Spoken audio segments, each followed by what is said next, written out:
Foreigners snapping up multiple properties at a time is hot news. Why do they love Singapore properties even with the current cooling measures? And are foreigners the reason why property prices keep increasing? Continue watching to find out more.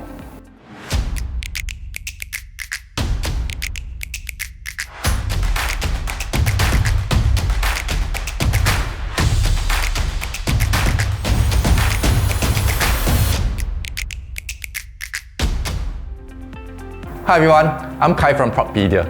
This channel is created to share in-depth research for projects all across Singapore.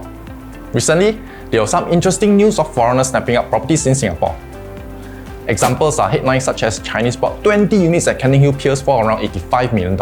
And the family behind 11 China Holdings bought all the 20 units at Eden, an ultra-luxury garden-themed condo in Orchard. Let's explore why these foreigners buy Singapore properties at a time when global economic outlook is pretty ominous and interest rate is high.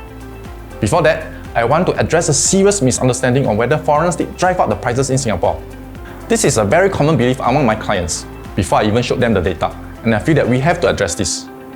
According to written reply to parliamentary questions in September 2022, Minister for National Development, Mr. Desmond Lee, mentioned that in 2021 and 2022, foreigners account for only 3% of all private residential purchases.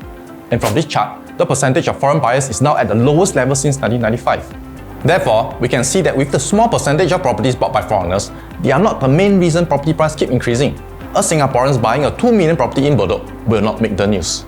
The high-profile case in the news somehow give people the impression that property prices are driven up by foreigners, which is definitely not the case now.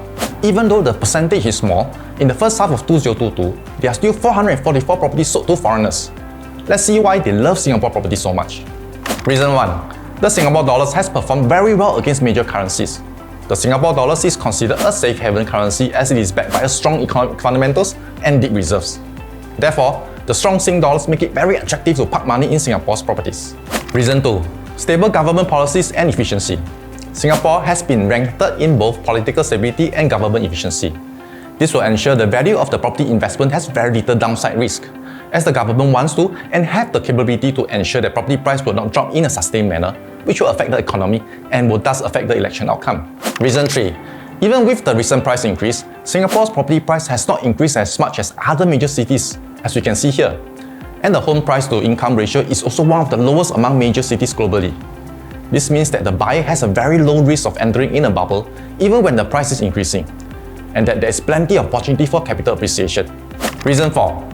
One very important factor to consider when buying a property is whether there is a strong local demand which will help drive price appreciation. Even during the height of the pandemic in 2021 and 2022, with the lockdowns and other restrictions, the government never stopped issuing new PRs and citizenships. What will most of these new PRs and citizens do? Buy a property. Especially now that the rental price is increasing and a 50% rental increase at renewal is not unheard of.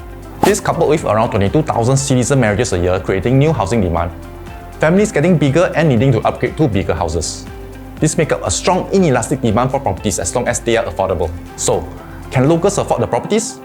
From this chart, we can see that the median household income has been steadily increasing over the years, and this allows citizens to continue to afford property prices even though they are increasing. Reason 5. Consistent low supply. The government's launch of new land sales has been low and is less than half of what it was in 2011. This low supply ensures prices are increasing at healthy levels. Furthermore, the low supply has resulted in increasing rental rate as the economy expanded and attracted more expats, creating more rental demands. This low supply coupled with the high consistent demand shown in point 4 ensures that property price will be healthy and generating good rental returns. And when there's a need to exit the property investment, it is easy to find a buyer to sell at a profit. The above are the top 5 reasons why foreigners still buy Singapore properties. As a foreigner, what can you buy? From the above, properties that cater to local families will have strong demand moving forward. Types of property where most buyers are investors or foreigners should be avoided as demand will not be as strong in the immediate future. I can't share all the details here as the video will be too long. So, please contact me if you have any questions and want to know what types of properties attract better tax rates for foreigners, or how to identify a good property in Singapore. Once again, I'm Khai. See you soon.